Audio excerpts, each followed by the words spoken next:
வகைகள் எது? எதை நம்ம பயன்படுத்தலாம் அப்படின்னா, இதற்கு முக்கியமாக பிண்ட தைலம் நமக்கு பயன்படுது. பிண்ட தைலம் அப்படின்னு சொல்லும்போது இதில நன்னாரி, மஞ்சிட்டி, தேன், மிளகு, குங்குலியம் இது எல்லாமே சேர்ந்திருக்கு. ஸோ இந்த தைலத்தை பொறுத்த வரைக்கும் நம்ம தலையிலிருந்து கால் வரைக்கும் நல்லா அப்ளை பண்ணிக்கலாம். ஸோ அப்ளை பண்ணிட்டு உடல்ல இருக்கக்கூடிய அந்த வாதம் தணிவதற்கான இது ஒரு சிறந்த முறைன்னு சொல்லலாம். ரொம்ப பெயின் இருக்குங்க, கால் மூட்டுக்கல்ல வலி இருக்கு.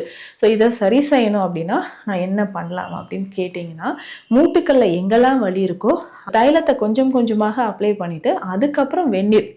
இந்த வெந்நீர் அப்படின்னு சொல்ற ஒரு விஷயம் இந்த ஆயில் வந்து நல்லா உள்ள ஊடுருவி செல்வதற்கு நமக்கு யூஸ்ஃபுல்லா இருக்கும்னு சொல்லலாம். ஸோ உள்ள வந்து நல்லா அப்சர்ப்ஷன் ஆகிறதுக்கு இந்த வெந்நீர்ல கொஞ்சம் மஞ்சள் பொடி சேர்த்து நம்ம வெந்நீர் ஒத்தடம் கொடுக்கலாம்.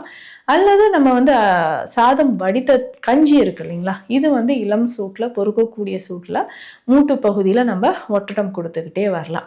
ஸோ இந்த மாதிரி ஆயில் அப்ளிகேஷன் இதுலேயும் முக்கியமாக பார்த்தோம்னா வாத நாராயண தைலம், வாத கேசரி தைலம், காய திருமேனி தைலம், இந்த மாதிரி தைலங்களும் வாதத்தை குறைக்கக்கூடிய முக்கியமான தைல வகைகள்.